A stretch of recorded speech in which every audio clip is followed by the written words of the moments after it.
राष्ट्रीय जनतांत्रिक गठबंधन के सहयोगी पार्टियों में से एक लोक जनशक्ति पार्टी रामविलास बिहार विधानसभा चुनाव में अपना प्रदर्शन हर हाल में बेहतर करना चाहती है। इसी को लेकर लोजपा रामविलास के राष्ट्रीय अध्यक्ष व केंद्रीय मंत्री चिराग पासवान बड़ी जनसभा करने जा रहे हैं। इसका नाम नव संकल्प महासभा दिया गया है। यह सभा 8 जून को आरा के बाबू वीर कुंवर सिंह स्टेडियम में होगा। इस कार्यक्रम को लेकर सियासी गलियारी में अभी से ही खूब चर्चा हो रही है। कई जानकार यह कह रहे हैं चिराग केंद्र से ज्यादा राज्य पर अब फोकस कर रहे हैं। कुछ विपक्षी नेता ने यह तक कह दिया कि लोजपा रामविलास के नेता चिराग पासवान को मुख्यमंत्री पद का उम्मीदवार के रूप में देख रहे हैं। इस बात को चिराग पासवान के बहनोई और सांसद अरुण भारती ने अपने बयान से पक्का कर दिया और स्पष्ट कह दिया कि विधानसभा चुनाव में चिराग आरक्षित सीट से नहीं बल्कि सामान्य सीट से चुनाव लड़ सकते हैं।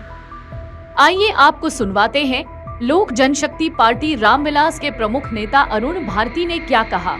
कि चिराग पासवान जी ने हर फोरम से हर मंच से ये कहा है कि बिहार मेरी राजनीति का केंद्र है और इनका जो कथन है उसका ये मायने है कि बिहार के विकास को लेकर के, बिहारियों के विकास को लेकर के उनका जो विजन है बिहार फर्स्ट, बिहारी फर्स्ट, उसको साकार करने के लिए चिराग पासवान जी ने जिन्हें केंद्रीय मंत्रिमंडल में रहते हुए भी बहुत सारे, चाहे वो निफ्टम हो, चाहे बायर सेलर मीट हो, अभी जो हाल ही में ऑर्गेनाइज किए गए थे, या ये जातीय जनगणना, केंद्रीय मंत्रिमंडल में रहते हुए भी इस बात को वहां स्वीकार करा लेना चिराग पासवान जी का एक बहुत बड़ा कदम था।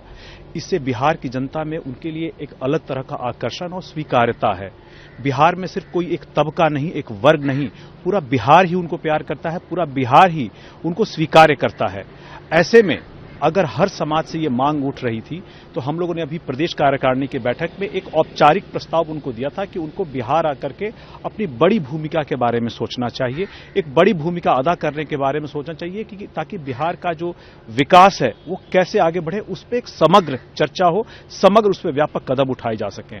इन्हीं सारे प्रस्तावों को जब उनके पास भेजा गया, उन्होंने भी इसको देखा और इसके बाद उसकी एक प्रक्रिया है, हम लोग सर्वे करा रहे हैं। उस सर्वे से जो रिजल्ट निकल के आएगा हम लोग एक एक कदम चलेंगे और अगर सब कुछ सही रहा तो मुझे लगता है कि आने वाले समय में चिराग पासवान जी इन सारी बातों को गंभीरता से विचार करके बिहार में आकर चुनाव लड़ने के बारे में सोचेंगे, एक बड़ी भूमिका के बारे में सोचेंगे। और जब ये सोचेंगे तो साथ में वो यह भी सोचेंगे, क्योंकि बिहार में स्वीकार्यता किसी एक वर्ग में नहीं है, एक तबके में, एक समाज में नहीं है, हर समाज में है, हर वर्ग में है, हर तबके में है। राजनीतिक ताकतें कोशिश करती है उनको एक दायरे में बांधने की, लेकिन उनकी स्वीकारता बिहार में हर समाज में है, हर तबके में है। और इन्हीं सारे सपनों को, उम्मीदों को साकार करने के लिए पार्टी कार्यकर्ताओं की तरफ से एक यह भी विचार आया था कि उनको आने वाले बिहार विधानसभा के चुनाव में एक सामान्य वर्ग, जनरल सीट से चुनाव लड़ना चाहिए। नीति से बिहार में एंट्री करेंगे।